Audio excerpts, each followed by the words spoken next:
Hello everyone. My name is Hunter, and this is a spoiler-free review of the new Tetris movie on Apple TV Plus. Funnily enough, for the last few months, I have been strangely addicted to Tetris, and this is before I knew the movie was coming out. So I was very excited when I found out this movie was coming out. And so this is an origin story of the of well, it's not an origin story of Tetris per se. It's an origin story of how Tetris came to the rest of the world because it originated in Russia, and so they had to get it out of Russia. And so this is during the 80s with the Soviet Union and Russia.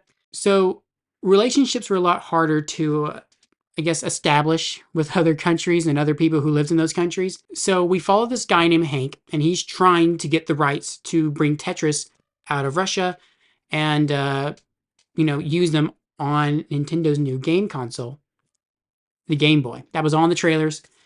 And so we see all this play out. It's mostly accurate. There are a few things, I looked it up online. There are a few things that just aren't accurate. There's one part in the trailer where there's a car chase that didn't actually happen.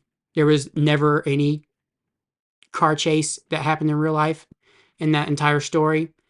That's not really a spoiler if you just saw the trailer. I gotta say, this movie, I really enjoyed this movie. I never found myself bored with it, but when I finished it, I was like, there wasn't a lot that felt like happened in this movie. Again, I wasn't bored with it. It was about 2 hours and 30 minutes. No, I think it was 2 hours. It was about 2 hours long. Yeah, I never felt bored with it, but when I finished, I just couldn't entirely remember what had happened in the story. Uh, I love Hank. Hank is a great character. He's very he has a lot of charm, a lot of charisma, and so you're gonna like Hank. You're gonna like the creator of Tetris.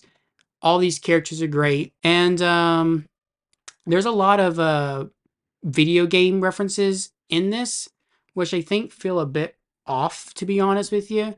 I don't know what it is, but at the beginning of this movie, there's a lot of video game references and like they'll pixelate transitions and stuff like that to like reference games. But then like later when we're getting into like the heat of the meat of the of trying to get the rights and stuff, like later on, you kind of just forget it's a movie about video games, or at least just one video game. Some of the video game references just felt a little off to me in a movie about Tetris.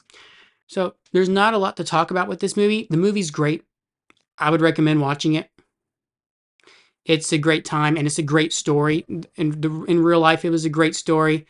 And in this movie, it's portrayed pretty well. It's pretty accurate to how it actually happened. There were just a few small things in real life that the movie changed up a little bit, but it's not big enough to like it ruins your entire interpretation of the story. And so if I had to give this a grade from 0 to 100, I think I would give this a 75. I think a 75 is pretty good for this movie. There's the story itself is what you're going to remember. Nothing really in the movie, which I mean, it's based off a real story too, so anyways, I do thank you for watching. Um, if you want to see more reviews, or if you want me to watch something for me to review, because I want people to watch my reviews, then please put a comment down below and also subscribe because it would definitely help me out. So anyways, thank you and goodbye.